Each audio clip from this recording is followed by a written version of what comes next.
गुरुजी शुरू करें? हाँ गुरुजी प्रणाम। ओम नमस्ते देवी सरस्वती वरप्रदे वसत्वं मम जिह्वाग्रे सर्व विद्या प्रदा भव। अज्ञानान्तिमिरान्धस्य ज्ञानाञ्जनशलाकया चक्षुरुन्मीलितं येन तस्मै श्री गुरवे नमः।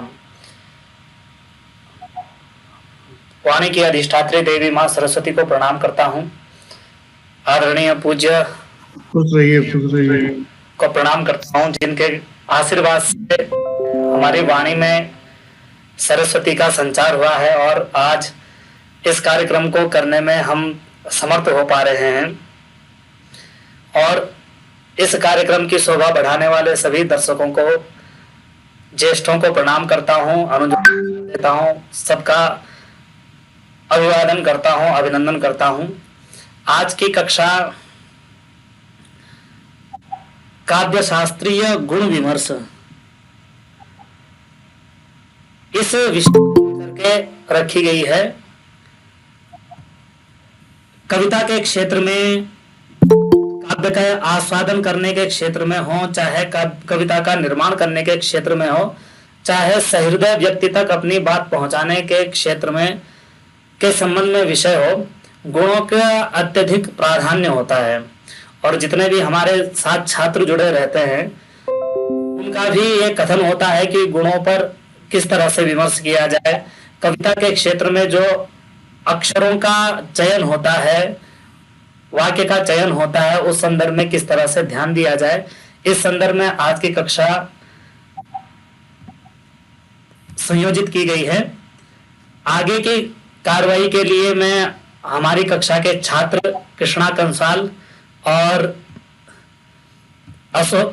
आशीष जोशी, दोनों से जिसने भी तैयारी की हो वो आगे का जो कार्यक्रम है उसको अग्रसारित करें। कृष्णा, आशीष।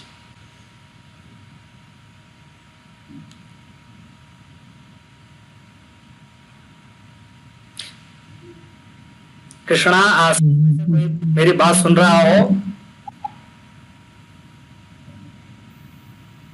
कृष्णा दिखाई दे रहा है? कृष्णा मंगलाचरण करें।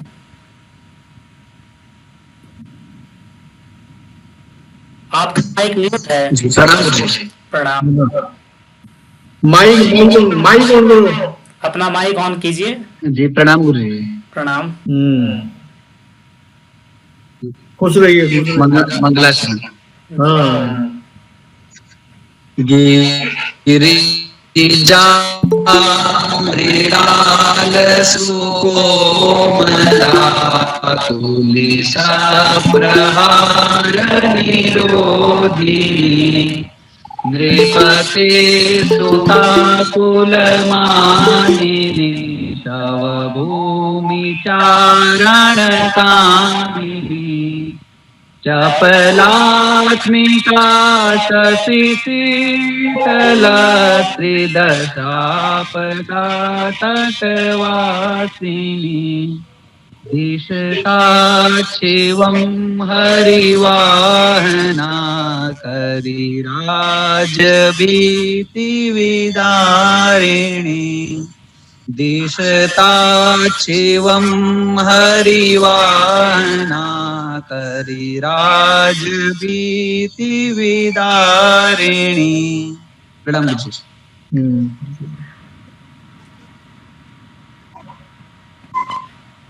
धन्यवाद आशीष, मंगलाचरण किया। गुरुजी, ये सब आपके विद्यार्थी ही हैं, यदि कोई भूल चूक त्रुटि हो जाए तो क्षमा प्रार्थी हैं। गुरुजी, आगे ज्यादा समय न लेता हुआ मैं आपको निवेदित करूंगा कि आप कक्षा प्रारंभ करें। गुरुजी।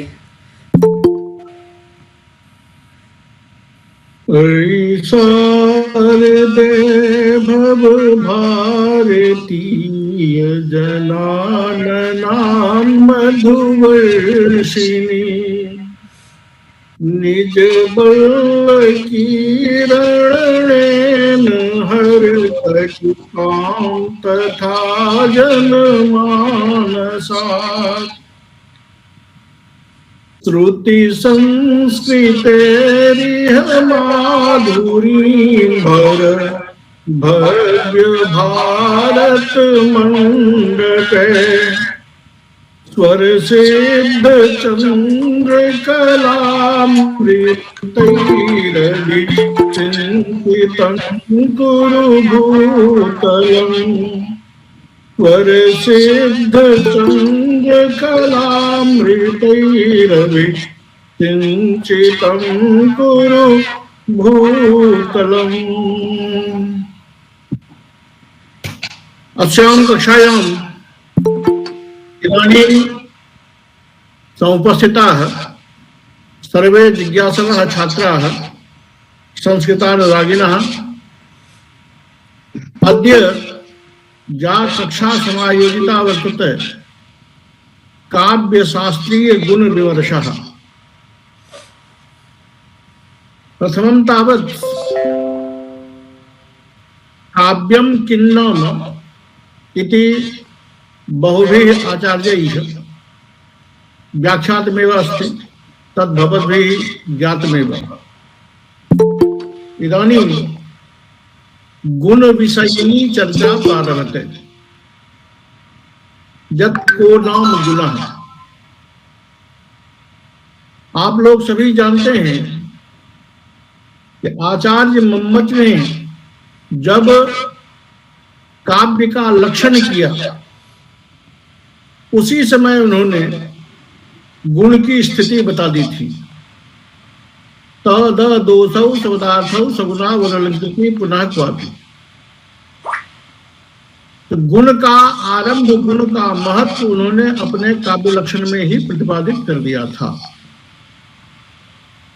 ये भी आपको याद रखना होगा कि आचार्य मम्मट के हिसाब से शब्दार्थौ काव्यम, शब्द और अर्थ काव्य होता है।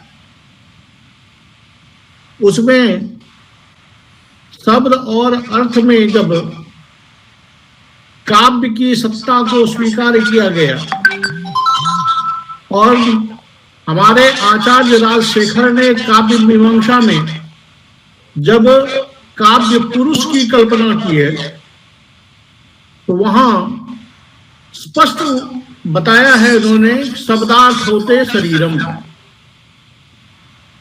शब्दार्थ एव काव्य पुरुषस्य शरीरम अस्ति सत्यमस्ति।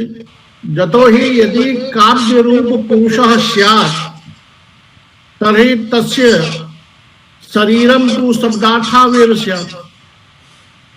यतो हि नयनयोरपि केवलं शब्द एव आयाति यदा काव्यं पठामः। शब्द श्रवणानन्तरं वा शब्द दर्शनानन्तरं झटित्येव तदनुकूलार्थः मानसिक पटले दृग्गोचरो भवति। यदा स अर्थः दृग्गोचरः भवति तदा तस्य शब्दस्य तस्य पदस्य तस्य वाक्यस्य या रमणीयता सा अस्माकं पुरतः आयाति। तदा शब्दार्थो भवति काव्यम। यदा शब्दार्थो शरीरम, शरीरे सन्ति ये गुणाः तेषामेव विवेचनम् अग्रे सगुणौ रूपेण कृतमस्ति। शरीरे गुणास्तु भवन्त्येव। कथम? गुण प्रकार गणना यदि स्यात् तो सर्वत्र गुणत्वम्, अर्थात जेषां केषामपि जनानां तद विशिष्टः कश्चित् गुणस्तु भवत्येव। भवतु नाम तत्र मूल रूपेण सगुण दुर्गुण इति रूपेण व्याख्यां कुर्वन्ति जनाः स्वधिया। परन्तु यदा सर्वत्र सर्वेषां जनानां कृते गुणाः सन्ति एव, तर्हि पुनः जनानां मध्ये पार्थक्यं कथम्? तत्र विचारणीयं कि यत् गुणानां पार्थक्यमस्ति, गुणानां पार्थक्यं किम्? क्वचित् जनानां हृदयं कामपि दशां श्रुत्वा कमपि विषयं दृष्ट्वा किमपि च चित्ते विचार्य कदाचित् हृदयस्य द्रवणं भवति। कभी हम कथा किसी की करुण गाथा सुनते हैं या किसी के विषय में दुर्घटना जनित कोई बातें हम सुन लेते हैं, कोई बहुत बेहतरीन चीज, अद्भुत, अलौकिक हमारे सामने उपस्थित होता है, तो उस समय हमारे हृदय की जो स्थिति है वो द्रवित अवस्था में आ जाती है, अर्थात कोमल से कोमल जल की तरह प्रवाहित होने वाला हो जाता है। हम उसके प्रति वैसे लिबरल हो जाते हैं। कथा सुन के हमें रोना आ जाता है। क्यों? तो रोना तभी आएगा जब हृदय का द्रवण होगा, और वो द्रवण जिस शब्द को सुन के हमें आ रहा है, इसका मतलब है कि ये गुण उस शब्द में है कि किसी के हृदय को द्रवित कर दे। तो एक तो द्रवित अवस्था है, एक क्रोध की अवस्था होती है जब लोगों का चित्त कठोर हो जाता है। कैसे? कि अगर हमारा कोई दुश्मन हमारे दरवाजे पे आके हमें ही चैलेंज करने लगे, हमें ही कुछ उल्टा सीधा कहने लगे, तो स्वभावतः उसके प्रति तत्क्षण ये हृदय जो है वो कठोर हो जाता है और वो फिर उसी भाषा में उसे जवाब देता है। ये जो स्थिति है इसको हम कह रहे हैं दीप्ति के रूप में, कि यदा हृदयस्य द्रवणं भवति तदा माधुर्यं नाम गुणः वा तदा गुणः पृथक्। यदा हृदयस्य कठोरता समायाति, हृदयं स्वयमेव कठोरतां गृह्णाति, तत्र दीप्तिः भवति। अवस्थाद्वयम्, एकत्र द्रवीकरणं भवति, एकत्र कठिनीकरणं वा वज्रीकरणं भवति। तृतीयापि अवस्था भवति यत्र न द्रवणम् अस्ति न कठोरता वर्तते, परंतु उभयोर मध्यस्थ स्थितिः वर्तते। उभयोर मध्यस्थस्य तात्पर्यं यत् क्वचित् काठिन्यमपि भवति, क्वचित् दीप्तिरपि आयाति, क्वचित् मृदुतापि आयाति, क्वचित् द्रवणमपि भवति। अर्थात प्रसन्नतायाः या अवस्था वर्तते, विकसनं पुष्पस्य विकसनं पुष्पस्य हासैव, तादृशी स्थिति भवति। मंद मंद मुस्कुराना, हृदय से खुश होना, ये स्थिति जो है ये है विकास। तो हृदय की तीन अवस्था होती है, इससे ज्यादा चौथी अवस्था नहीं देखी जाती। कि या तो हृदय द्रवित होता है, या कठोर हो जाता है, या फूल के समान विकसित हो जाता है। तो जब हृदय की ये तीन अवस्था है, इसी मनोवैज्ञानिक चिंतन को आधार मानकर काव्य प्रकाशकार आचार्य मम्मट ने 3 ही गुण माने, जबकि इससे पहले गुण की संख्या 10 हुआ करती थी। अब हम चले कि बस होता है गुण कहां से शुरू हुआ, गुण विवेचन कहां से शुरू हुआ। तो आप जानते हैं कि गुण जो है वो काव्य पुरुष का आत्मगत धर्म है, और आत्मा जो है वो रस है। तो रस में रहने वाला, साक्षात चित्त में रहने वाला जो है वो गुण है, रस का धर्म, उसके साथ सर्वदा रहने वाला। मैंने पहले कहा कि हर एक आदमी में कोई ना कोई गुण होता ही है। वो गुण कभी कभी उस शरीर से मैच नहीं करता है, लेकिन कभी कभी कर जाता है। कैसे? जैसे हर एक मोटे आदमी जो होते हैं वो पहलवान नहीं होते। मोटा शरीर है इससे कोई पहलवान हो जाएगा ये प्रमाणित नहीं होता। कभी कभी दुबला आदमी भी पहलवान देता है और बड़े बड़े पहलवान को हरा देता है। इसका मतलब वो पतला आदमी पहलवान नहीं है, ये नहीं है, वो भी पहलवान है। इसी तरह आत्मा अगर मजबूत है तो वो पहलवान है, आत्मा अगर मजबूत नहीं है तो पहलवान नहीं है, सामान्य सी बात है। उसी तरह रस है तो गुण है, गुण है तो रस है। अब ये जो स्वतः प्रकाश पहले से बताया गया है, जिसको हम आत्मा अभी कह रहे हैं, वो चित्त प्रकाशक स्वरूप है। वार्ता है प्रकाशक स्वरूप जो है वही हमारा चित्त है, वही हमारे जो शरीर में क्या कहते हैं एनर्जी है, ताकत है, शक्ति है, चैतन्य है, वही तो है। अचिन्मय पहले ही प्रयोग कर दिया गया है। आचार्य विश्वनाथ ने कहा है कि रस की अवस्था वही होती है।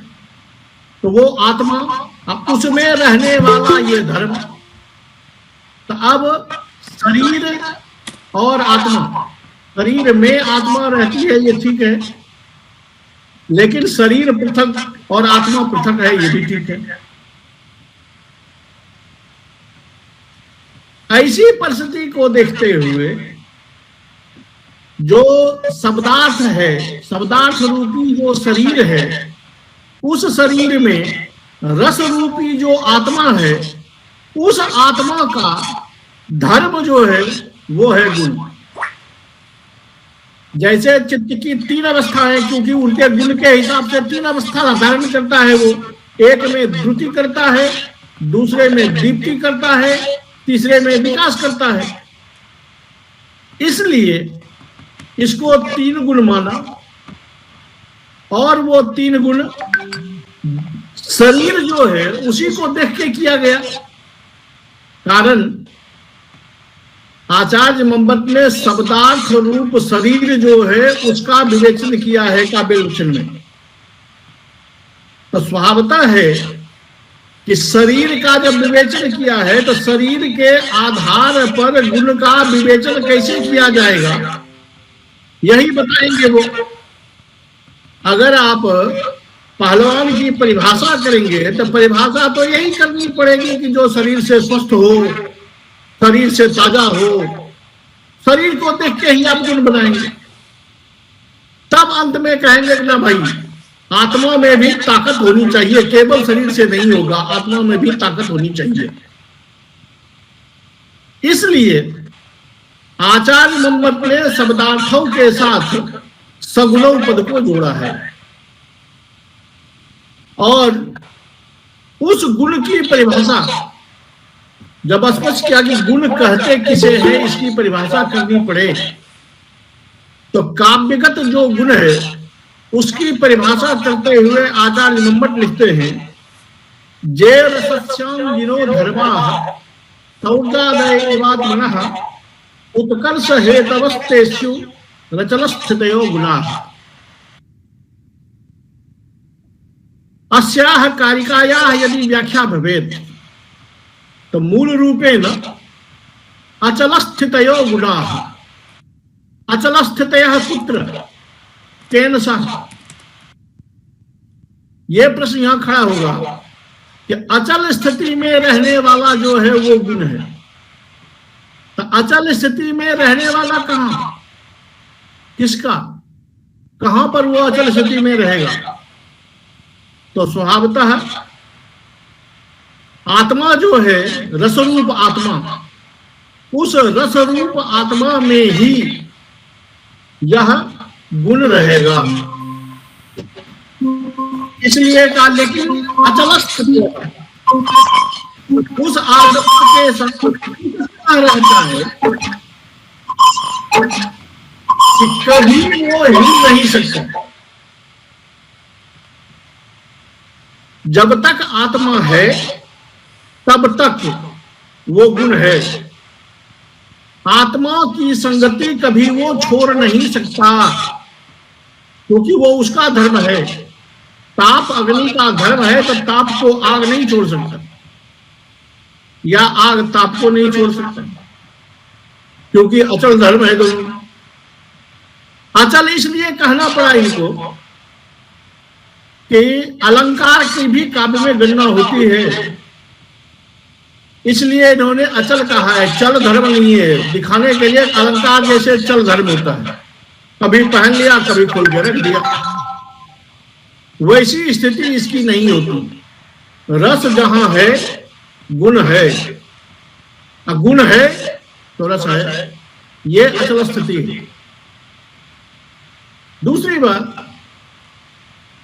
शुरू में ही स्पष्ट कर दिया कि रसस्य अंगिनो धर्मा। अंगिनो धर्मा भी कहा है और इधर अचल स्थितयः भी कहा है। अंगी से मतलब प्रधान, और अंग से मतलब अप्रधान। तो जे रसस्य अंगिनो धर्मा, रस का जो अंगी धर्म है अर्थात मुख्य धर्म है, वो गुण है। कैसे?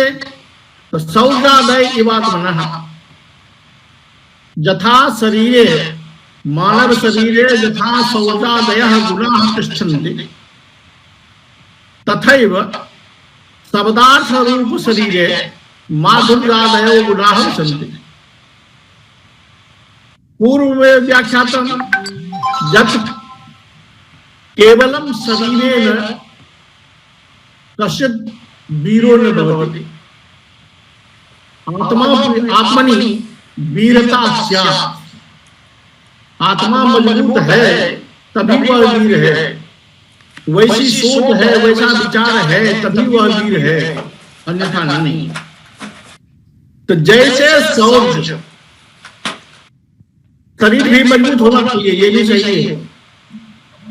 तो जैसे शौचादि जो धर्म है वो शरीर में रहता तो है, शरीर को देख करके आप उसका पता तो लगा लेते हैं, लेकिन वस्तुतः वीरता जो है, धीरता जो है, सहनशीलता जो है, वो उस आत्मा का धर्म है जो इस शरीर में चैतन्य रूप में विराजमान है। ये उसका धर्म है। इसलिए रसस्य अंगिनो धर्माः शौचादय, जैसे शरीर में शूरता, वीरता इत्यादि धर्म होते हैं, वैसे ही काव्य में वो तीनों गुण होते हैं। साथ साथ ये भी याद रहे कि उत्कर्ष हेतवस्तेषु ते धर्माः उत्कर्ष हेतवः स्युः।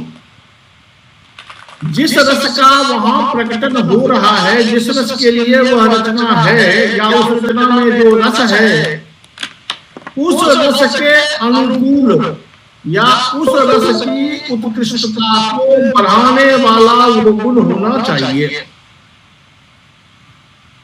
क्योंकि ऐसे गुण से क्या कि जो खुद उस व्यक्ति का ही कल्याण न कर सके, वो वही कहलाएगा जो उस आत्मा का कल्याण कर सके, उस आत्मा को ऊंचा उठा के अच्छा काम करेंगे, अच्छाई आप में रहेगी, जनता में आपकी प्रतिष्ठा बढ़ जाएगी। तो ये जो अच्छाई वाला गुण है वो उस आत्मा को उत्कृष्टता देने वाला है। अगर ऐसा चीज है कि जिससे उस आत्मा की अपकृष्टता हो जाती है, जैसे चोरी करना भी अपने में एक गुण है, लेकिन क्या वैसा गुण होने से किसी की आत्मा ऊपर की ओर जाएगी, समाज में नीचे की ओर जाएगी? और काव्य तो हमारा कीर्ति और प्रीति को देता है। इसके लिए आवश्यक है उस गुण पर विचार करना, क्योंकि वो उत्कर्षाधायक अगर नहीं हुआ तो वो गुण की श्रेणी में नहीं आएगा। भले वो शरीर से मजबूत दिखता हो, शाब्दिक परिभाषा के अनुकूल चल रहा हो, लेकिन फिर भी वो गुण नहीं कहलाएगा। गुण तब कहलाएगा जब वो आत्मा का उत्कर्ष हो। इसलिए आचार्य मम्मट द्वारा किए गए इन लक्षण को गौर से देखिए तो सारे चीज उन्होंने बता दिए कि पहला तो गुण जो है वो रस का अंगी धर्म है। दूसरा कि वो रस का सर्वदा उपकारक होता है, रस का सर्वदा उपकर्षकारक होता है। और तीसरा अचलस्थितया, रस के साथ इसकी स्थिति अचल है, किसी भी समय में ये चल नहीं हो सकता। ये इन्होंने व्याख्या कर अपनी कारिका के अनुकूल या अपनी कारिका में अपने मनोनुकूल व्याख्या कर। आगे पहले गुण को देखने के पहले गुण कहां से चला था और क्या क्या हुआ था, ये गुण, इसकी चर्चा। तो आप देखिए कि चित्त की वस्तुतः वही अवस्था होती है जो मैंने अभी आपको पहले पूरी बताई है। आचार्य भरत से इस अलंकार शास्त्र का आरंभ होता है। वैसे पुराणों की दुनिया में, अग्नि पुराण में जाए तो वहां है बहुत कुछ, लेकिन सामान्यतः आचार्य भरत को हम पहला आचार्य मानते हैं इस अलंकार जगत। तो उन्होंने अपने नाट्य शास्त्र में ही इसकी चर्चा कर दी थी, गुणों की। वस्तुतः जब भामह आए, भट्टोद्भट इत्यादि टीकाकार आए, वहां आकर के स्पष्टतया गुण और अलंकार को अलग अलग किया। गुण अलग चीज है, अलंकार अलग चीज है। क्यों? काव्यस्य शोभा करता रहा, जो काव्य की शोभा करता है। काव्य की शोभा, काव्य का शब्दार्थ है शरीर, उस शरीर की शोभा को अलंकार बढ़ाता है। और गुण जो है वो उसके आत्मा के उत्कर्ष पे ले जाता है। आत्मा और शरीर दोनों साथ साथ रहने वाला है। इसलिए काव्यस्य शोभा करता रहा, काव्य की शोभा को बढ़ाने वाला जो धर्म है वो गुण है।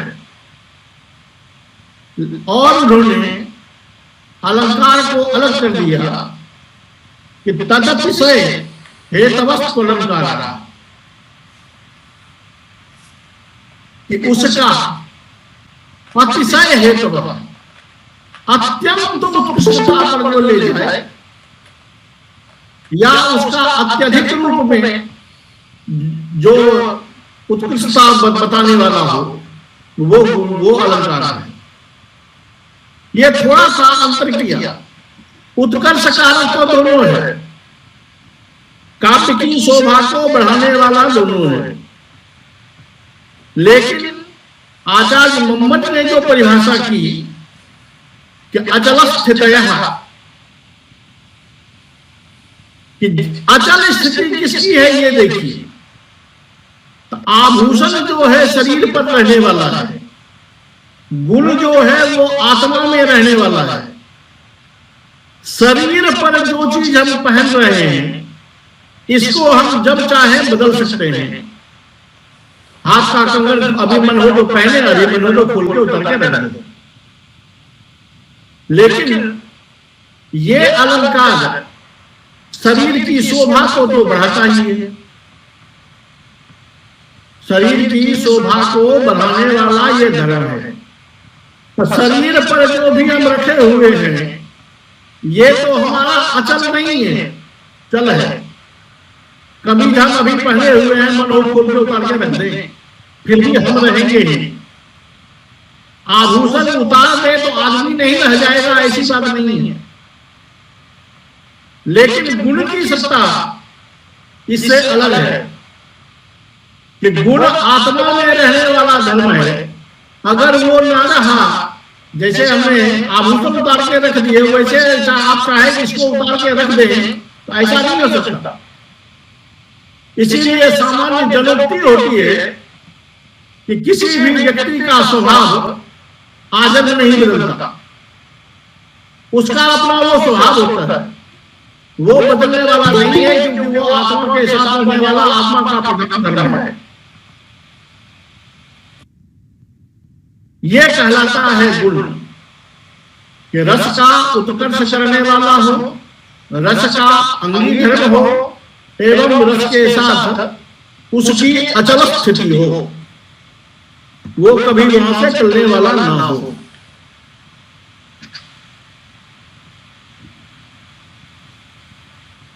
इसके सब बाद ये गुण की तीन परिभाषा करते हैं, क्योंकि गुण की संख्या इनकी तीन है।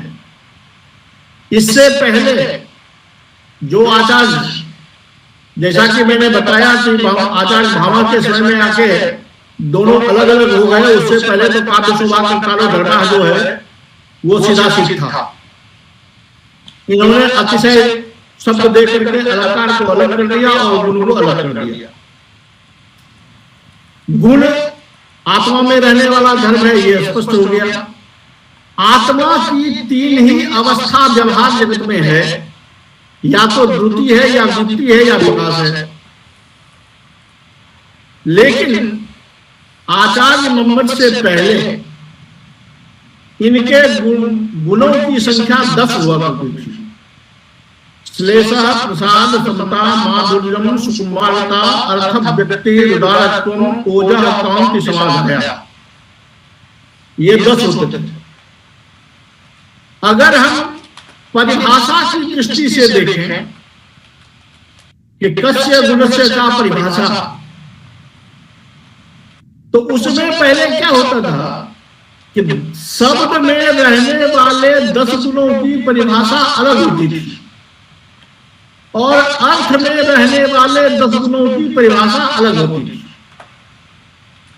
तो इस तरह दोनों की परिभाषा अलग अलग है, तब तो संख्या 20 हो गई। लेकिन नाम दोनों का एक ही था। यही जो मैंने अभी बताया, श्लेषः, प्रसाद, समता, माधुर्यम, सुकुमारता, अर्थ, व्यक्ति, उदारत्व, ओजः, कांति, समाधया, यही 10 थे। तो परिभाषा के हिसाब से वो 20, नाम के हिसाब से 10, ये चलता रहा। धीरे धीरे ये दोनों समाहित हो गए, क्योंकि शब्दार्थयो है काव्यत्व, न तो शब्द से पृथक अर्थ से पृथक। तो यहां आकर के 10 चलता रहा, 10 गुणों की चर्चा होती रही। जब आचार्य मोहम्मद आए तो इन्होंने अपने काव्य प्रकाश में स्पष्ट किया कि त्रयस्ते न पुनर्दश, ये गुण जो है वो 10 नहीं है बल्कि 3 ही है। इसका आधार क्या रहा? इसका आधार रहा वही मनोवैज्ञानिक आधार जो मैंने बताया कि व्यवहार जगत में हृदय की 3 प्रकार की अवस्थाएं होती हैं। तो जब चित्त में रहने वाला ये धर्म है, आत्मा में रहने वाला धर्म है, तो आत्मा की जो स्थिति है व्यवहार जगत में 3 प्रकार की ही दिखाई देती है। तो स्वभावतः है कि धर्म उसी के साथ रहता है, तो इसलिए धर्म की भी अवस्था 3 ही होनी चाहिए। ये 10 कहां से हो गए? अगर चौथा गुण होता, उस गुण के हिसाब से इस आत्मा का परिणमन होता उधर, लेकिन ऐसा होता नहीं है। इसलिए इन्होंने इस आधार को आधार मानकर स्पष्ट किया कि ये 3 ही गुण होते हैं, वस्तुतः ये 10 नहीं होते हैं। तो सिद्ध कैसे किया? तो इन्होंने बताया केचिदंतर भवन्त्येषु, अर्थात उन 10 गुणों में कुछ गुण ऐसे हैं जो इसी 3 गुणों में निविष्ट हो जाते हैं, अर्थात इसी 3 गुण की परिभाषा में उन गुणों की परिभाषा समाहित हो जाती है। इसलिए केचित् अंतर भवन्त्येषु दोषत्यागात् परे स्मृताः, तो कुछ का अंतर्भाव 3 में हो गया, और कुछ जो है वो वास्तव में गुण नहीं है। दोषत्यागात्, वो केवल दोष का परिमार्जन मात्र है, इसलिए वो गुण नहीं है। याद रहे कि दोष का परिमार्जन होना गुण का द्योतक नहीं है। ऐसा नहीं सोचे हैं कि गुण का जब परिमार्जन है, दोष का जब परिमार्जन हो गया तो गुण अपने आप हो गया, लेकिन ऐसा नहीं होता। दोष का परिमार्जन पृथक है और गुण की सत्ता होना पृथक है। जैसे अगर हमें बुखार हो जाए, बीमारी हो जाए, तो वो परिमार्जन करना आवश्यक है, वो है दोष। और दोष का परिमार्जन अगर हमने दवाई लेके कर दी, तो इसका मतलब हम पहलवान हो गए, ऐसी बात नहीं है, क्योंकि पहलवानी एक गुण है। अब बुखार रूप दोष था, तो दोष का अपसारण कर देने से आप न्यूट्रल अवस्था में आ जाएंगे। इसका मतलब गुणवान हो गए, ऐसी बात नहीं है। गुण अलग चीज है। तो जब गुण अलग है तो दोषत्यागात् परे स्थिताः, क्योंकि कुछ गुण ऐसे हैं जो दोष का परिमार्जन मात्र है, इसलिए उसको गुण में गिना ही नहीं जा सकता। इसके बाद भी जो बच गए, अन्ये भजन्ति दोषत्वम्, इसके बाद जो बच गए वो वस्तुतः दोष है, गुण नहीं है। त्रयस्ते न पुनर्दश, इस तरह ये 3 प्रकार का ही होता है, 10 प्रकार का नहीं होता। 3 प्रकार में कौन कौन है? तो 3 प्रकार में है माधुर्य, ओज और प्रसाद, सभी जानते हैं। ओज माधुर्य की व्याख्या करते हुए ये स्पष्ट करते हैं कि आहारम माधुर्यम श्रृंगारे द्रुतकारणम करुणे विप्रलंबे तत् क्षान्ते चातिशयामृतम्। जी एक बार दोबारा बोल दीजिएगा। एक बार पुनः कह दीजिएगा। आह्लादकत्वम माधुर्यम श्रृंगारे द्रुतकारणम करुणे विप्रलंबे तत् क्षान्ते चातिशयामृतम्। गुण की परिभाषा हुई आह्लादकत्वम माधुर्यम।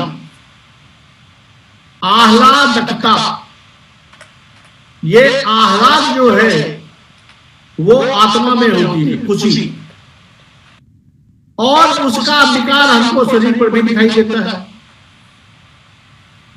उस समय शरीर की स्थिति को देख के ही लोग कह देता है कि आप बड़े खुश नजर आ रहे हैं।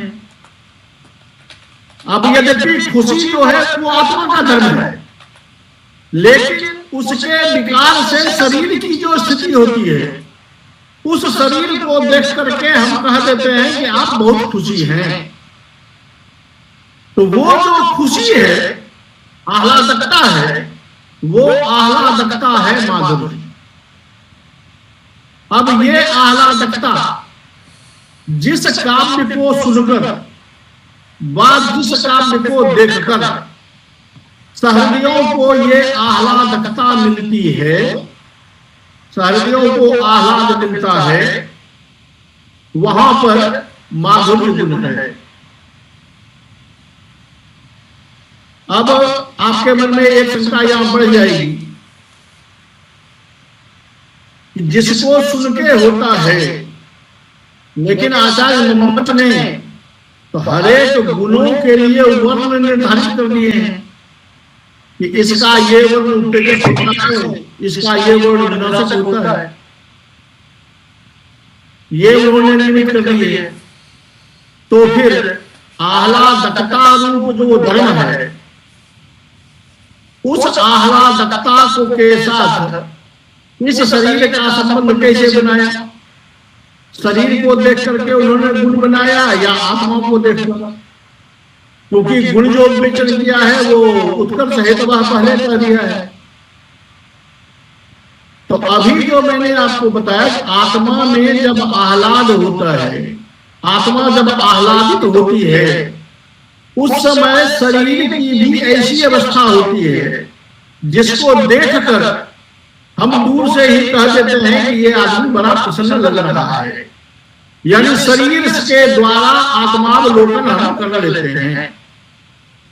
उसी तरह शब्दार्थ रूप शरीर जो है, इसके द्वारा ही उस आह्लादकता का परिचय मिलता है कि ऐसे ऐसा शरीर होता है, इसका मतलब है यह प्रसन्न है।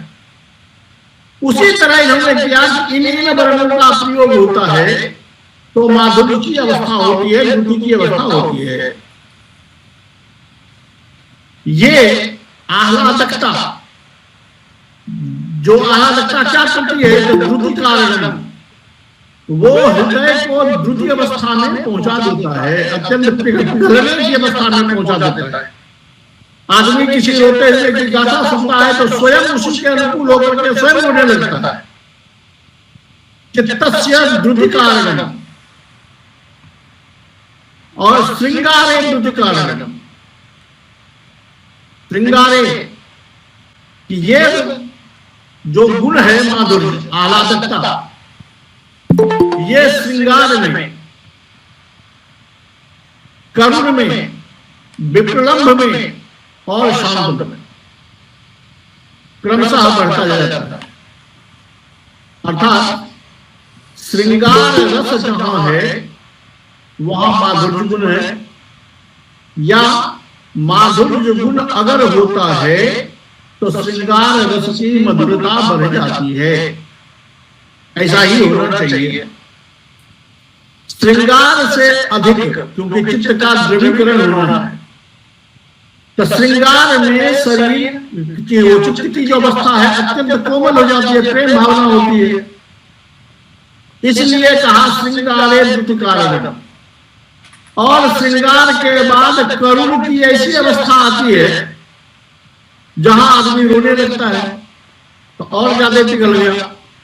इसलिए करुण, विप्रलंभ, वियोग श्रृंगार में, वियोग की जो दशा आदमी देखता है तो वस्तुतः वो दर्द दिल को करुण से भी ज्यादा दुखाता है। क्योंकि यहां किसी के वियोग में किसी को तड़पते हुए आदमी देख रहा होता है। करुण में तो मृत जो व्यक्ति है वो आलम्बन है, तो जो गया गया, उसके प्रति कहीं भावना थोड़ी शांत भी हो जाए। लेकिन जो वियोग की अवस्था होती है, जहां एक के वियोग में एक तड़पते हुए व्यक्ति को देख रहा है, तो वहां और ये द्रुति बढ़ जाती है और शांत में जाकर के तो पुनः प्रवाहमान ही रह जाता है।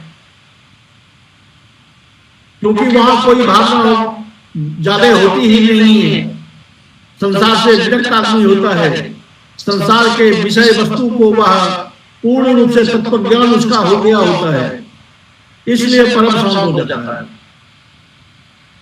इन रसों में श्रृंगार से यहाँ क्या लेंगे, क्योंकि आगे में विप्लम्ब कहा हुआ है, इसलिए यहाँ श्रृंगार से संयोग श्रृंगार,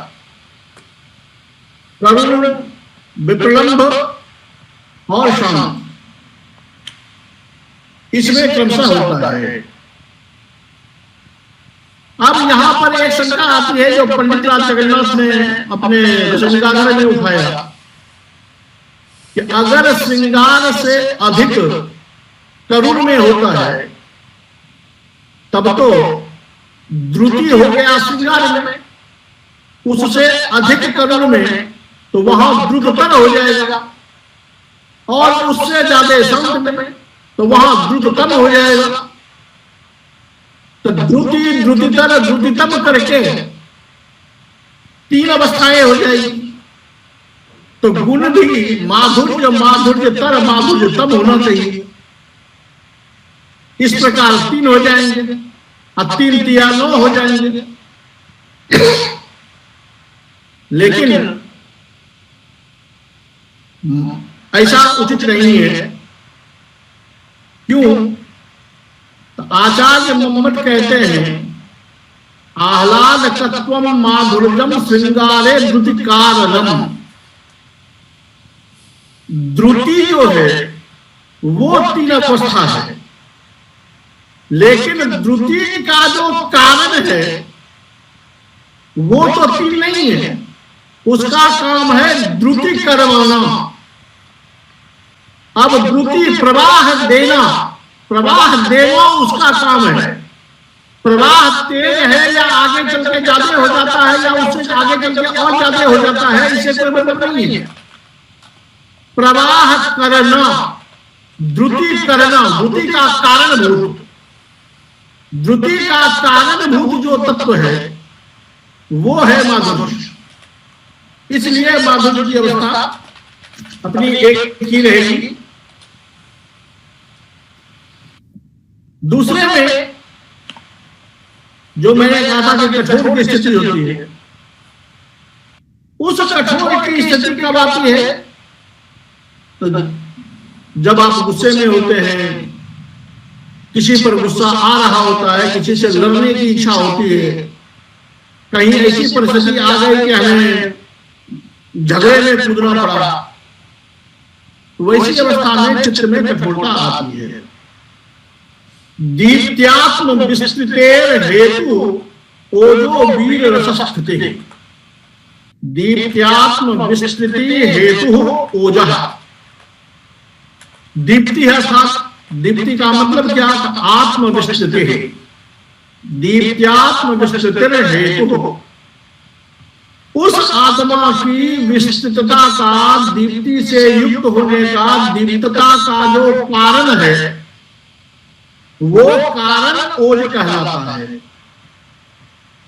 अब जैसे माधुर्य में शब्दार्थ के द्वारा माधुर्य को देखा गया, वैसे ही यहाँ पर इनके वर्णों को देखकर, इनके शब्दार्थ रूप शरीर को देखकर उस आत्मा की पहचान की जाएगी।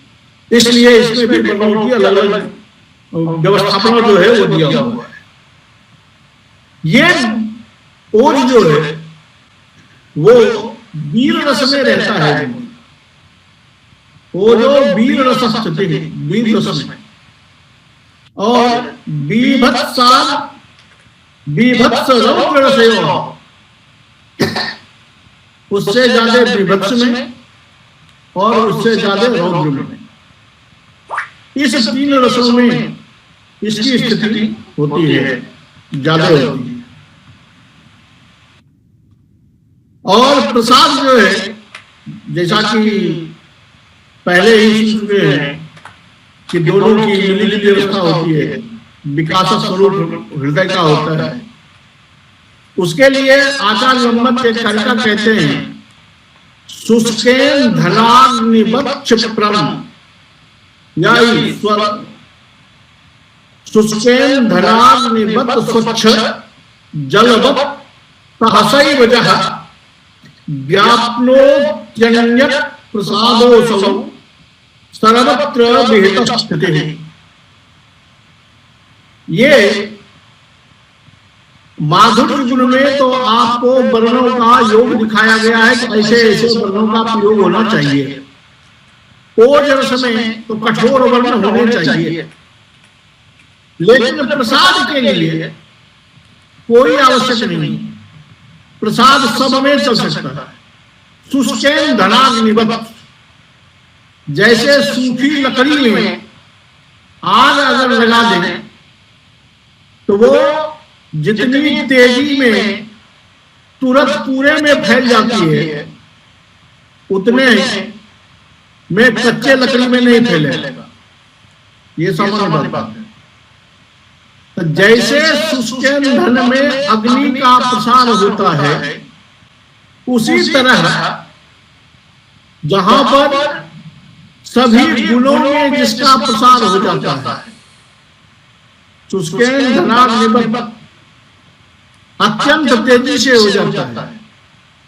स्वच्छ जलवत्, स्वच्छ पानी की तरह, जैसे स्वच्छ पानी का प्रसार अपने आप जल्दी और कहीं भी हो जाता है। ऐसा नहीं हो सकता कि पानी आप डाल देंगे, आपका घर सोने के फर्श से बना हुआ है तो पानी को कहेंगे तू बहना मत। ऐसा नहीं हो सकता। वो सब जगह प्रवाहित होता है।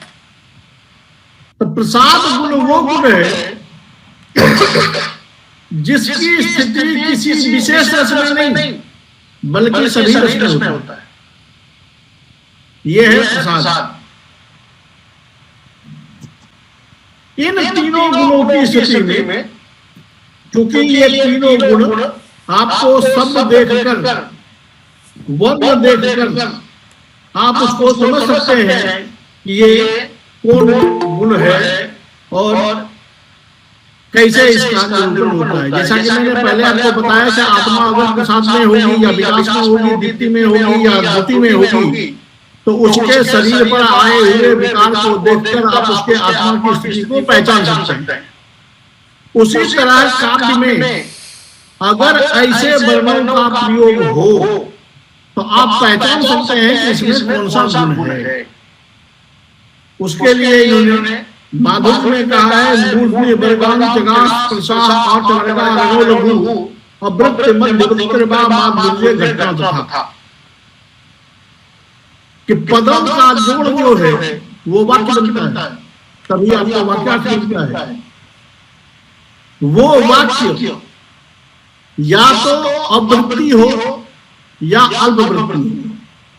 पहली बात, यहां अगर लंबा लंबा समास हो जाए तो लंबे लंबे समासों में वो मधुरता नहीं आ पाएगी जैसा छोटे छोटे समास में आता है। यद्यपि आपको यह शंका हो सकती है कि अगर ऐसा है कि श्रृंगार में छोटे छोटे समास होने चाहिए तो महाकवि बाणभट्ट की कादंबरी अगर देखी जाए तो वहां तो एक एक का स्वरूप वर्णन जो है वो न जाने कितने पेज में है।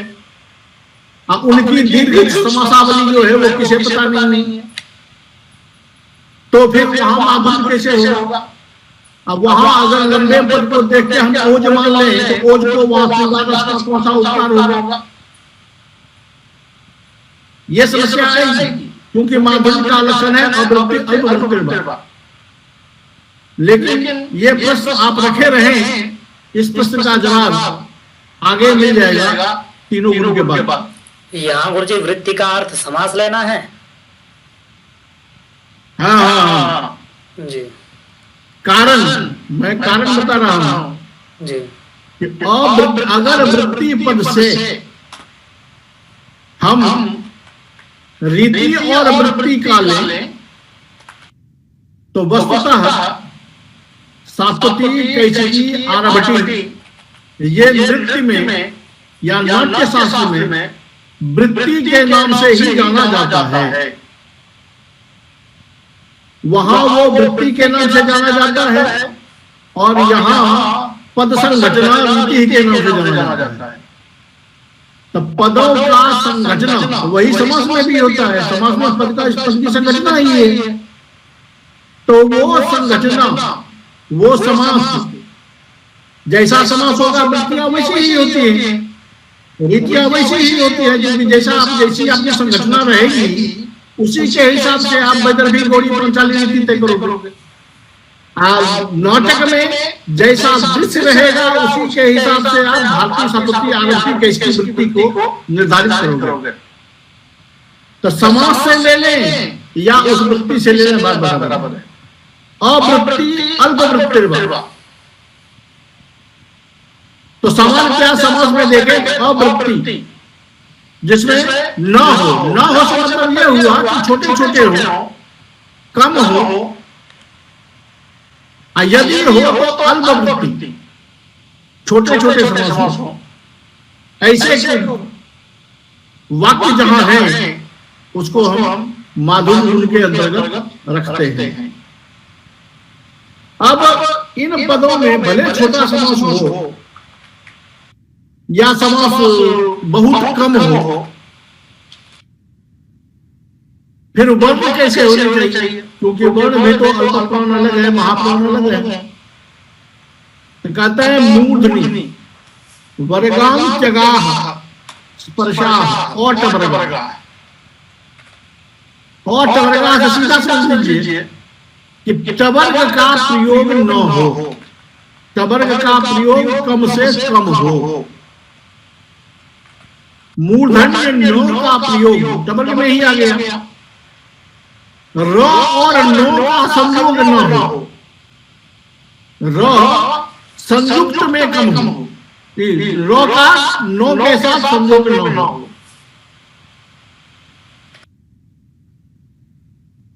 ऐसा और अंत्यगा अंत्य वर्ण, ये सारे वर्ण जब प्रयोग होते हैं, स्पर्शाः स्पर्शाः कादयो मामसानाः स्पर्शाः, भैया क्या लोग जानते हैं।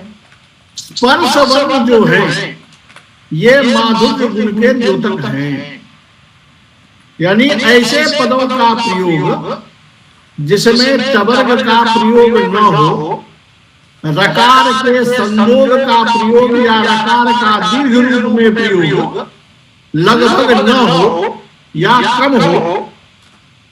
स्पर्श वर्ण जो कहा गया है कार्यों में फैला है, ये यहाँ से यहाँ तक का प्रयोग हो। स्पर्श वर्ण में जो पहले बता दिया उसमें टवर्ग नहीं होना चाहिए, उन टवर्ग को हटा करके। और अंत्यगा वर्ग का अंतिम वर्ण, लता कुंजन कुंजन मद बदल कुंजन चपलयन, यहाँ जो यकार है उसका अंतिम वर्ण पंचम वर्ण, वो पंचम वर्ण ही वहां उसमें वो माधुर्य, उसमें वो मधुरता लाता है। तो इस तरह हम वर्णों को देखकर और उन वर्णों से निर्मित पद, पद से निर्मित वाक्य, इनको देख करके हम समझ सकते हैं कि कहां पर कौन सा गुण है। ठीक जैसे यहां कहा आपको वर्णों का परिचय दिया, उसी प्रकार ओज में भी परिचय देंगे।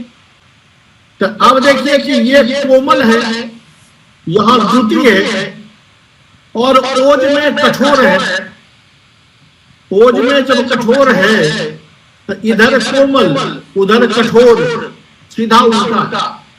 तो वर्ण प्रयोग को भी सीधा उल्टा समझ लीजिए। यहां समास न हो या छोटे समास हो, ओज में जाके समास पर्याप्त मात्रा में हो, बहुत लंबे लंबे समास हो। यहां रकार जो है दीर्घ प्रयोग नहीं होना चाहिए, वहां रकार खूब प्रयोग होना चाहिए। माधुर्य में टवर्ग का प्रयोग नहीं होना चाहिए, वहां सबका प्रयोग होना चाहिए, कोई कठिनाई नहीं। उसमें जितनी कठोरता होगी, शब्द में जितनी कर्कशता आएगी, उतनी ही आत्मा में कठोरता आएगी और उसे वो ओजगुण कहलाएगा। जिसके लिए इन्होंने कहा कि योग आद्य तृतीयाभ्याम, किसी भी वर्ग के पहले तीसरे वर्गों का संयोग, योग आद्य तृतीयाभ्याम अंत्ययोः ऋण तुल्ययोः, अंतिम वर्णों के साथ संयुक्त वर्ण, रकार के साथ संयुक्त वर्ण, टादि टकार से उत्पन्न होने वाला, टवर्ग से शुरू होने वाला, टवर्ग से बड़ा हुआ, ये वर्ण होने चाहिए। सकार, तालव्य सकार और मूर्धन्य सकार पूर्ण प्रयोग हो। तो ऐसे वर्ण जो है वो दीप्ति के बोधक है। उद्धत वर्ण, उद्धत वर्णों का प्रयोग होने से ये ओजगुण आता है। और दीर्घ समास, दीर्घ गुफा, जैसा कि आप पहले देखें कि वो माधव में छोटा समास था, उसका उल्टा यहाँ आ गया कि दीर्घ समास, दीर्घ वृत्ति होनी चाहिए। तंजब भुजब भ्रमित चंड गदा विघात संचूर तोड़ चुगल सुशोधनस्य याराव नब्ध गण सोण सोण पाणि उत्तम सही शक्तिकांत देव रीमा, ऐसे लंबे समास होने चाहिए। और झनक झनक कंकण कंठ कंकणी भनक गुर्रा ध्वनि काल कोलाहलम इत्यादि जब पद आएगा तो यहाँ पद में जो दोष है वो स्वतः दिखाई देने लगता है। ये पद हमारी आत्मा को उतना कठोर बना देता है। और जब आत्मा कठोरावस्था में पहुंचती है तो वो ओज की स्थिति है, वीर विभत्स रौद्र में इसकी स्थिति होती है। इसलिए ऐसे वर्णों का प्रयोग जो है वो प्रसाद गुण के अंतर्गत, ओज गुण के अंतर्गत आता है। और प्रसाद में तो विकास होता है, चित्त का विकसन। इसके लिए कहते हैं कि श्रुति मात्रेण शब्दास्तु जेनार्थ प्रत्ययो भवेत् साधारणः समग्राणाम स्वप्रसादो गुणस्मृतः। कि श्रुति मात्रेण, जहां शब्द श्रवण मात्र से ही अर्थ प्रत्यय हो जाए, अर्थ का परिज्ञान हो जाए, शब्द को सुनते ही अर्थ का परिज्ञान आसानी से हो जाए, ऐसे पदों की रचना, ऐसे पदों की रचना जो है वह प्रसाद गुण कहलाता है। और अयम साधारण, ये किसी रस विशेष में नहीं जाता। अयम साधारण, सभी रसों में इसकी गति अव्याहत है।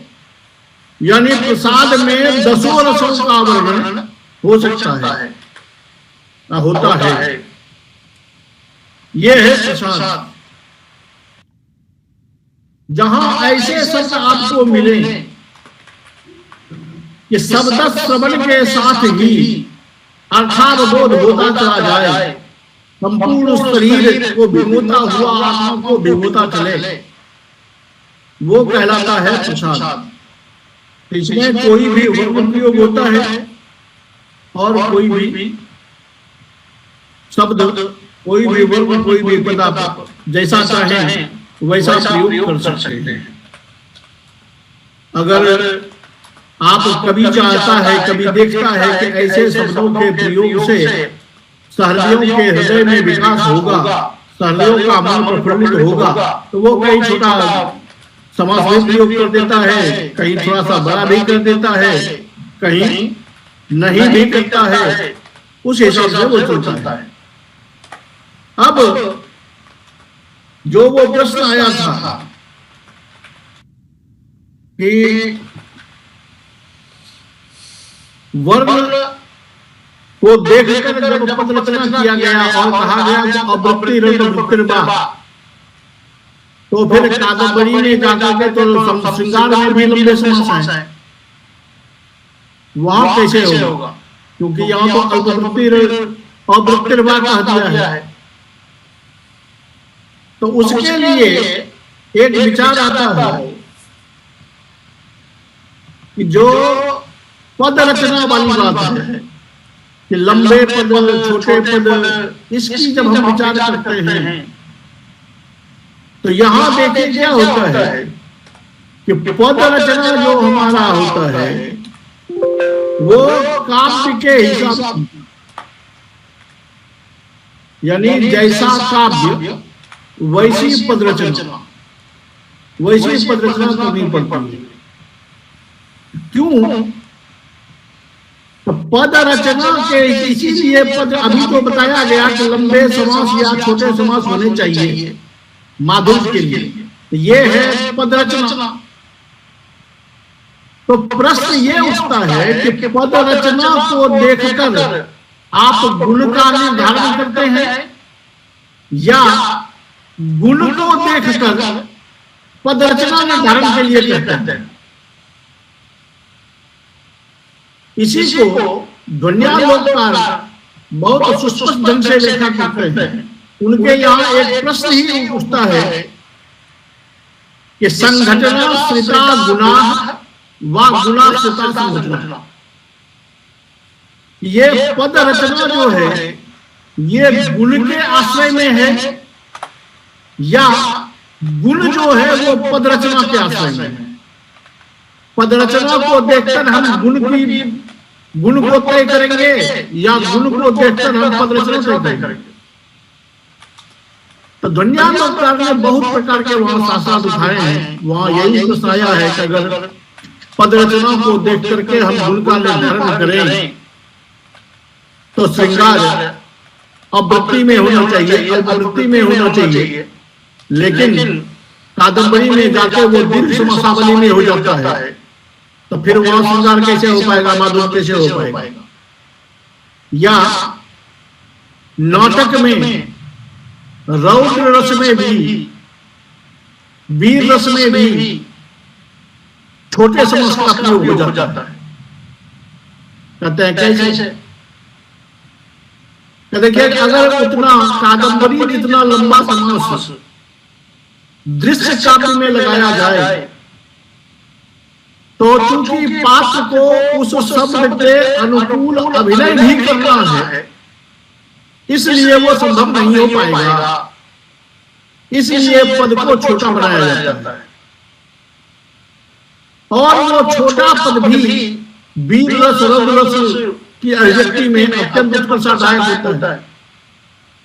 महाकवि भट्टनारायण का बेन सिंहारन इसका प्रमाण है कि वहां रौद्र रस में दोजह पांचाल गोत्रे जो उन्होंने श्लोक लिखा प्रसाद गुण में, वहां उन्होंने लिखा दिया कि छोटे पद से रौद्र रस कैसे उत्पन्न होता है। अंत में निर्णय यही आया, कहता है अगर संघटना के आश्रय में गुण को मानोगे तो ये समस्याएं खड़ी होगी, कादंबरी में श्रृंगार कैसे होगा। और अगर आप गुण को देखकर गुण के आश्रय में संघटना रखोगे, क्योंकि अगर कहोगे कि गुण को देख करके ही हम पद रचना करेंगे तो समस्या आपने देख ली। दूसरी बात कि जहां श्रृंगार गुण को देखकर हम चले तो पहली बात तो यह हुई कादंबरी में श्रृंगार नहीं हो पाएगा। और दूसरी बात कि अगर केवल पद को देखकर हम गुण का निर्धारण कर लें, केवल पद को देखकर हम गुण का निर्धारण कर लें तो भी नहीं हो, तो भी वही समस्या आएगी। अंदर मन को देखकर, चित्त की स्थिति को देख करके अगर पद रचना करना शुरू कर दे तो नाटक में जाकर के दिवस में लंबे समास बोलने पड़ जाएंगे तो समस्या खड़ी हो जाएगी। तो फिर कहा कि भाई ये बताइए कि आखिर इस गुण का निर्धारक कौन होता है? गुण की जो परिभाषा आप करेंगे वो किस आधार पर करेंगे? क्योंकि अगर वर्ण के आधार पर, पद के आधार पर करते हैं तो ये समस्या आती है कादम्बरी वाली, उसी को उल्टा दीजिए तो अगर उसके अनुकूल चलेंगे तो नाटक में लंबे समय लिखने पड़ जाएंगे, तो समस्या खड़ी हो जाएगी। तो आखिर इस संघटना का या इस गुण का निर्धारक तत्व कुछ है या नहीं, तब उसके लिए आचार्य कारिका देते हैं, जो दुनिया लोक के चिंतन का ही सार है कि वक्तृवाच्य प्रबंधानाम औचित्येन क्वचित् क्वचित् रचना वृत्ति वर्णानाम अन्यथात्वमपीष्यते। कि वक्ता को देखकर, वक्ता कैसा है, जैसे कि अगर भीम जैसा वक्ता हो, उद्धत नायक हो, तो वो अगर श्रृंगार की भी बात करेगा तो उसमें रौब थोड़ा दिखाई देगा नहीं। इसलिए उससे कोमल वर्ण की अपेक्षा भी नहीं की जा सकती। इसलिए वक्ता के औचित्य को देख करके ये कैसा वक्ता है, ये कैसा बोलता है, उसको देख करके ये रचना निर्धारित की जाएगी और उसी के हिसाब से वो गुण हो जाएगा। वक्ता को देख करके, वक्ता किस रस में है, किस रस की अभिव्यक्ति करना चाहता है, कैसा इसका स्वभाव है, वाच्य के आधार पर कि अर्थ आपका कैसा है। अगर पुष्प वाटिका का वर्णन कर रहे हैं तो स्वाभाविक है कि चित्त की द्युति का करेंगे तो कोमल वर्णों का प्रयोग करेंगे। वाच्य क्या है, क्योंकि फूल भी कोमल है तो आपके पद भी कोमल होने चाहिए। उसको देखकर लड़ाई का वर्णन करना है, प्रलय काल का वर्णन करना है, तो वहां प्रलय काल जैसा ही शब्द लगाना पड़ेगा, अन्यथा सहृदयों को आनंद नहीं आएगा। जैसे देखिए कि रावण जब पूजा कर रहा है तो सब देखिए डमट डमट डमट डमन निनाद डमर भयम चकार चंदन डमम कलो डमत शिव शिवम, क्योंकि पात्र वहां रावण है और उसकी वो तांडव चल रही है। तो तांडव जो उद्धत नृत्य है उसके लिए शब्द का भी प्रयोग वैसा ही किया गया है। तो वक्ता के आधार पर और विषय के आधार पर, कि विषय अगर पुष्प वाटिका का है तो स्वाभाविक पुष्प कोमल है तो प्रयोग भी कोमल होना चाहिए, वो उसका नियंत्रक हो जाता है। प्रबंध, ये प्रबंध किस रस से संबंधित है, सहृदयों को किस अवस्था में पहुंचाना है, काव्य का विषय वस्तु क्या है, इसके आधार पर उस गुण का नियंत्रण होता है या उस पदावली का नियंत्रण होता है। इन सब को देखते हुए जो रचना की जाती है, जो समास लगाए जाते हैं, वो प्रायः इसके हेतु होते हैं, इसके कारण होते हैं। अब ये बातें तालमेल मिलाने के लिए ये देखिए कि कभी कभी छोटे छोटे वर्ण हैं, छोटे छोटे पद हैं, उनसे भी रौद्र रस की स्थिति हो जाती है। तो अगर रौद्र रस की स्थिति हो गई तो वहां ओज गुण ही कहलाएगा, भले वो छोटा समास ही क्यों न हो। और जहां थोड़े लंबे समास से भी दिल का द्रवीकरण हो जाए, हृदय का द्रवीकरण हो जाए, चित्त का द्रवीकरण हो जाए, कोमल से कोमल बन जाए, पिघलने की स्थिति में आ जाए, तो वहां माधुर्य गुण होगा, चाहे वहां आपको लंबे पद ही क्यों न दिख रहे हों। और जहां प्रसन्नता की स्थिति रहेगी, विकास की स्थिति रहेगी, मध्यम वर्गीय स्थिति रहेगी, स्मृति की स्थिति रहेगी, वहां प्रसाद गुण होगा। इस तरह इन गुणों को हम निर्धारित कर सकते हैं, निर्धारित करते हैं काव्य के अनुसार इसी की चर्चा होती है और इसी रूप में चर्चा होती है। जैसा कि मैंने आपको बताया, दुनियालोक में जाकर के पद संघटना पर विमर्श हुआ है। पंडित राज जगन्नाथ ने भी विवेचन करते हुए द्रुतम वाली बात उठाई है और उसका समाधान भी दिया है। आचार्य विश्वनाथ ने भी इसी प्रकार आचार्य ब्रह्मट के अनुसार लगभग, उदाहरण अलग अलग है, कारिका अलग है, लेकिन इसी के अनुसार उन्होंने भी अपना गुण विवेचन प्रस्तुत किया है। ये है काव्य शास्त्रीय गुण। इसी को हम गुण कहते हैं और तीनों गुण के रूप में स्वीकार करते हैं। तो धन्यवाद। अगर कोई शंका हो अभी तो बोल सकते हैं।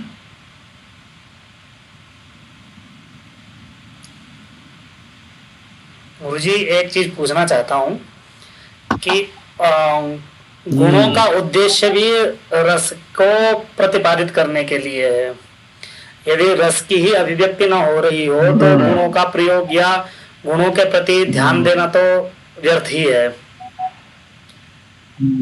तो क्या रस की अभिव्यक्ति के लिए गुण का अभ्यास करना जरूरी है, या हृदय से जो अभिव्यक्त हो रहा हो, चाहे हमें हास्य की अभिव्यक्ति हो रही हो मन में, उसको लिखने का मन करे ऐसे लिख जाएं, कुछ श्रृंगार परक कुछ मन ने विचार किया और उस श्रृंगार की अभिव्यक्ति स्वयं को सहृदय मान करके हो रही हो और उस तरह से लिख जाएं, तो क्या गुण का अभ्यास करना चाहिए, या जैसा मन से अभिव्यक्त हो रहा हो उस पर ध्यान केंद्रित करते हुए अभ्यास करते रहना चाहिए, ताकि अभ्यस्त ही इतने हो जाएं कि हमारी अभ्यस्तता से ही पाठक को, श्रोता को भी रस आ सके, जो हमें आ रहा था कविता बनाते समय या कुछ सृजन करते समय।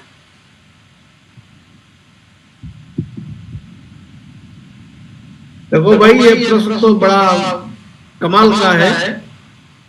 यद्यपि बात वही है जिसका उत्तर हो चुका है कि देखिए, काव्यज्ञ शिक्षा अभ्यास है, ये पहले पढ़े हैं। काव्यज्ञों के साथ अभ्यास करते रहने से काव्य प्राप्त होता है, वगैरह वगैरह जो भी कहा है।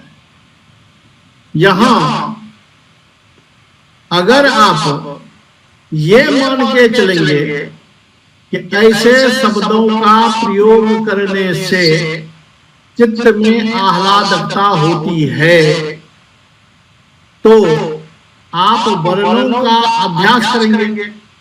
वर्णों के अभ्यास के बल पर जाकर आप वैसे शब्दों का प्रयोग करेंगे जिससे आह्लादकता आएगी, जिससे माधुर्य गुण होगा।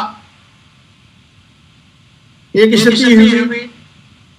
दूसरी स्थिति कि जब आपका हृदय स्वयं आह्लादित हो रहा है किसी वस्तु को देखकर या किसी वस्तु की कल्पना कर, उस द्रव्य अवस्था में जब आप लिखेंगे तो भले वो रचना इन वर्णों के अभ्यास के अनुकूल न हो, लेकिन वो जो रचना होगी वो हृदय में आह्लादकता को दिखा देगी। क्यों? तो स्वयं आह्लादकता ने ही लिखा है। अगर आप वर्णों की ओर से जाएंगे तो एक तो इसमें समय ज्यादा, दूसरी कि वर्णों को देखकर रस का अनुमान होता है, लेकिन जैसे उसी तरह जैसे शरीर को देखकर गुण का अनुमान होता है, तो बलिष्ठ आदमी के लिए मोटा होना चाहिए, लेकिन सारे मोटे पहलवान नहीं होते। पहलवानी होने के लिए मोटा होना चाहिए, लेकिन सारे मोटे आदमी पहलवान नहीं होते। कि माधुर्य में कोमल पद चाहिए, छोटे पद चाहिए। इसका मतलब ये नहीं है कि जो भी कोमल पद होगा उसमें माधुर्य हो जाएगा, ऐसी बात नहीं है। उस पद को पढ़ने से अगर आह्लादकता होती है तब उसमें माधुर्य है, चाहे वो छोटा समास हो चाहे वो लंबा ही समास क्यों न हो जाए। लेकिन वर्णाभ्यास के कारण संघटना को देखते हुए अगर हम उसके हिसाब से वर्ण लगाते हैं तो उससे माधुर्य हो ही जाएगा, ये जरूरी नहीं है। तो इसका मतलब हुआ कि वर्णाभ्यास की अपेक्षा अगर हम अपने हृदय में वो विषय, वो कोई थॉट, वो कोई तत्व एकीकरण के द्वारा उसका अगर प्रत्यक्षीकरण करें तो चित्त स्वयं उस अवस्था में पहुंच जाएगा और उस अवस्था में क्या हुआ जो काव्य होगा वो सम्यह उस भावना तक पहुंचा देगी। इसीलिए हिंदी जगत में विख्यात है कि वियोगी होगा पहला कवि, आह से उपजी होगी गान, निकलकर आंखों से चुपचाप वही होगी कविता अनजान। ये फर्क है दोनों में। वैसे कविता तो और वैसे काव्य दोनों से हो सकता है, क्योंकि जो इतना अभ्यस्त हो जाए कि उनके शब्द में वो ताकत आ जाए कि वो जो लिखे उसमें से ना भूल आ जाए, इतना अभ्यास हो जाए तो स्वाभाविक है कि वो भी महाकवि होंगे, उनके पद भी वैसे ही लाजवाब होंगे। लेकिन इससे वो दूसरा मार्ग जो है वो थोड़ा सरल है। अभ्यास करते करते जब महाकवित्व प्राप्त हो जाएगा तब तो उनको वो स्थिति आ ही जाती है, उनको वर्णों पर इतना कंट्रोल हो जाता है कि ऐसे वर्णों का प्रयोग करेंगे तभी ये गुण आएगा, अन्यथा नहीं आएगा। तो इससे भी हो जाता है। लेकिन दोनों में मार्ग सुलभ है कि अगर आत्मा वाली स्थिति हो तो। अन्यथा जो हम वर्णों का प्रयोग देखते हैं, पद का प्रयोग देखते हैं, ये काव्य के बल पे है। काव्य कैसा है? अगर गद्य है तो लंबा समास लिखना हुआ मजबूरी भी है, इसलिए आप श्रृंगार भी लंबे में लिखेंगे। नाटक है तो एक्टिंग करवानी है, इसलिए क्रोध में भी वैसा ही पद बोलेंगे जो क्रोध की अभिव्यक्ति तो करे लेकिन छोटा हो, तो वहां क्रोध वाला भी छोटा हो जाएगा।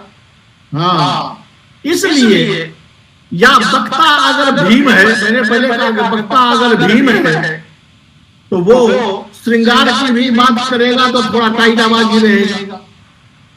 कोई नशेड़ी आदमी हो उससे अगर काव्य भी पढ़वाओ गए तो वो नशेरे वाले अंदाज में ही पढ़ेगा।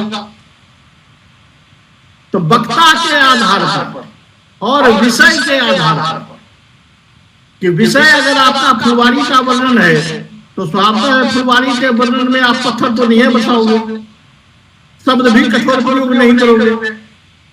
तो विषय जैसा है यहाँ गुण वैसा ही हो जाता है, बशर्ते कि वो दर्शकों को उस रस तक, उस स्थिति तक पहुंचाने में समर्थ हो। तो वो समर्थता काव्य के हिसाब से पद में आता है और कवि के हिसाब से आता है, कवि को कितनी ताकत हो। अगर भगवती ऐसे लेखक हो तो करुण रस कहीं भी दिखा देंगे। दूसरी बात, भट्टनारायण ऐसे लेखक हो तो वो प्रसाद गुण वाले छोटे छोटे पद से या आवृत्ति से रौद्र रस दिखा दे, जो मैंने अभी बताया था, जो जहाँ वहां उन्होंने अत्यंत छोटे पद का प्रयोग करते हुए रौद्र रस की अभिव्यक्ति की है और खूब होता है। तो कवि अपने विषय वस्तु को देखते हुए, वक्ता को देखते हुए कल्पित रस की उत्कृष्टता के लिए जो प्रयोग करता है वो प्रयोग जो है वो उस गुण का बोधक होता है। न तो हम केवल पदावली को देख करके गुण को कह सकते हैं, न केवल उसको देख करके कह सकते हैं। पद में भी तो चाहिए, पद में भी तो अगर उद्धत वक्ता है आपको पद तो कठोर बनाना ही पड़ेगा, क्योंकि वक्ता उद्धत है। तो विषय वस्तु इत्यादि को देखते हुए उसका नियंत्रण किया जाता है। हो दोनों से सकता है। कवि चाहे तो कवि ये ध्यान रखे कि हम पद का जो प्रयोग कर रहे हैं वो किस रस के लिए कर रहे हैं, क्योंकि उनके सामने तो कथा वस्तु स्पष्ट है पहले से। जब पहले से स्पष्ट है तो उसी के हिसाब से आप चलेंगे, वैसा ही पद लगाएंगे कि ऐसे पद से ऐसा चीज होगा। जैसे कोई गीत लेखक गीत लिख देता है, अब म्यूजिक दाता जो संगीत देता है वो उसको विविध रागों में ढाल सकता है। उसके आगे तो सैकड़ों राग पड़े हुए हैं, तो फिर वो कौन सा चुनेगा। तब वो ये देखता है कि किस परिस्थिति में ये गीत प्रस्तुत किया जाएगा, वहां की परिस्थितियां क्या हैं, वहां द्रुति है, दीप्ति है, विकास है, इसमें से क्या है, आनंद आने वाला है कि वियोग जगाने वाला है कि संजोग कराने वाला है। उस भाव के अनुकूल जो राग होगा उसको वो लगाएगा, ताकि ये राग आते ही लोगों का चित्त उस अवस्था में पहुंच जाए। उसी तरह अगर आप मन की ओर से आते हैं तो स्वाभाविक है आपको पद पे भी कंट्रोल रहेगा, या आप जो पद लिखेंगे उसी से वो रस हो जाएगा। अगर वर्ण की तरफ से चलेंगे तो अभ्यास करते करते करते करते जब वो कुशलता हासिल हो जाएगी, तब अपने आप वैसे शब्द का प्रयोग करेंगे जिससे वहां अनादरता आ जाएगी। लेकिन हमारे विचार से इस दोनों में आत्मा की तरफ से आने वाला जो लाइन है वो लाइन थोड़ा ज्यादा सुंदर है। और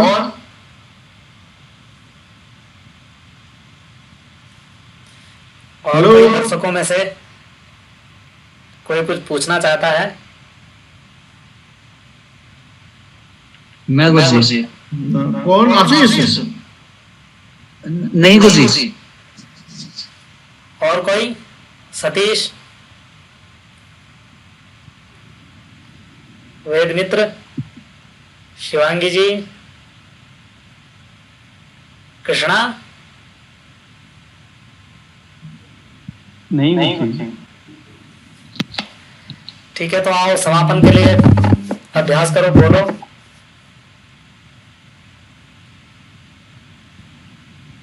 कृष्णा, आशीष, कौन बोलेगा?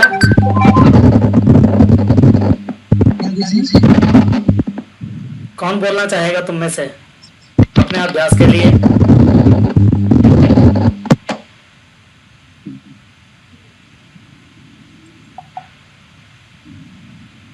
आशीष, बोलोगे? क्या गुरुजी? बोलोगे सार कथन?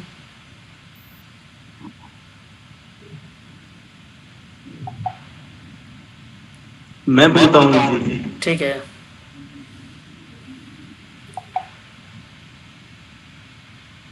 गुरुजी प्रणाम। गुरुजी जी को हाल ही बाणभट्ट पुरस्कार की सर्वप्रथम हार्दिक शुभकामनाएं देता हूँ। और गुरुजी धन्यवाद ज्ञापित करता हूँ कि आप पुनः इस शब्द सौरभम यूट्यूब चैनल पर आकर हमें गुरुजी काव्य विशेष तत्वों का बोध करा रहे हैं। गुरुजी आपके द्वारा आज काव्य प्रकाश में आचार्य मम्मट ने जिस प्रकार से गुण विमर्श किया है वो हम भली भांति जानने का अवसर मिला। गुरुजी आपके द्वारा सर्वप्रथम बताया गया कि जहाँ गुण रहता है वहाँ रस रहता है, और जहाँ रस रहता है वहाँ गुण भी रहता है। हृदय की गति सामान्य रूप से व्यवहार में जिस प्रकार देखने को मिलती है कि या तो द्रुति होती है, या दीप्ति होती है, या विकास होता है। वही तीन काव्य में भी होता है। माधुर्य होता है, या ओज होता है, या प्रसाद होता है। माधुर्य कोमल को कहते हैं जी, कोमल वर्णों के प्रयोग को कहते हैं। ओज कठोर वर्णों के प्रयोग को कहते हैं। और प्रसाद इन दोनों के मिश्रण से बनता है। और काव्य में इनकी अत्यधिक आवश्यकता पड़ती है। और अंत में गुरुजी आपके द्वारा बताया गया कि वक्ता को देखते हुए कवि के द्वारा किसी भी शैली को लेकर के कर लिया जाता है। जैसे भीम किस प्रकार से श्रृंगार विषय कोई उक्ति बोल रहा है तो उसके बोलने का तरीका क्या रहेगा, वही सर्वप्रथम प्रधान करता है। धन्यवाद गुरुजी। धन्यवाद कृष्णा। धन्यवाद गुरुजी। जैसा कि अभी तक गुरुजी ने गुण विषय में आपने ग्रंथों के अनुसार प्रतिपादन किया, और सार यही कहा जा सकता है कि रस में ही सबका समावेश है। यदि रस नहीं है तो अलंकार की कोई महिमा नहीं है, कोई सत्ता, अलंकार व्यर्थ है। इसी प्रकार से गुण भी व्यर्थ है। इसी प्रकार से गुणों का भी प्राधान्य तभी है जब रस की सिद्धि में योगदान दे रहे हो। यदि रस की सिद्धि नहीं हो रही है तो कोमल शब्दावली का प्रयोग अथवा कठोर शब्दावली का प्रयोग या सामासिक असामासिक पदों का व्यर्थता ही होगी। रस की सिद्धि में यदि शब्दों का माधुर्य के अनुसार, ओज के अनुसार और प्रसाद के अनुसार प्रयोग हो तो वह सोने पे सुहागा जैसा कार्य करता है। और गुण सोने पे सुहागा का कार्य ही करते हैं, अर्थात रस तो पहले से ही है, लेकिन रस रूप में पहुंचे इसके लिए ही गुणों का प्रयोग होता है। तो संभवतः यही सार है गुरु जी का। जी गुरु जी, यही सार है। हाँ जी। तो गुरु जी आप बहुत बहुत धन्यवाद ज्ञापित करता हूँ आपका कि मैं आपका ही छात्र हूँ और आप हमारे छोटे से आयोजन के लिए भी अपना समय देते हैं।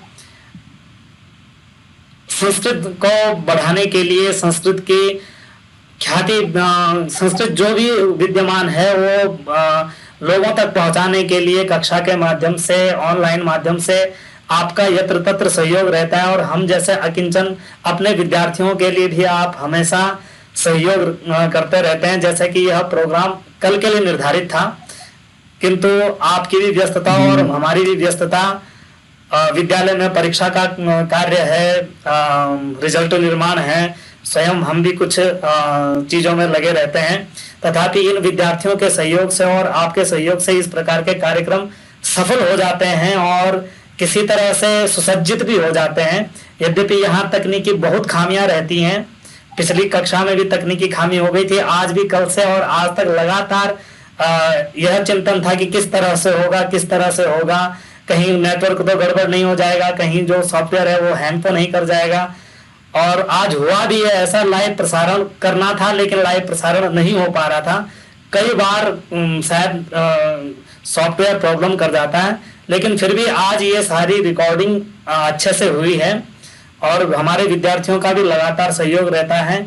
और बताना चाहूंगा कि अभी तक हम पढ़ाते तो थे शब्द सौरभम, एक जो हमने एक गुरु जी के आशीर्वाद से शुरू किया है, लेकिन वो कॉलिंग स्टडी होती थी, बच्चे कॉल करते थे, दो तीन विद्यार्थी जो हमारे ही हैं, वही अध्ययन होता था। लेकिन जो लोग शब्द सौरभम चैनल से जुड़े हुए हैं वो कहते थे हमें भी पढ़ना है, तो बहुत समस्याएं आती थी। अब समस्याएं, चूंकि यूट्यूब चैनल चल रहा है तो लोगों को लगता है कि हो तो रहा है लेकिन हमें शामिल नहीं किया जाता।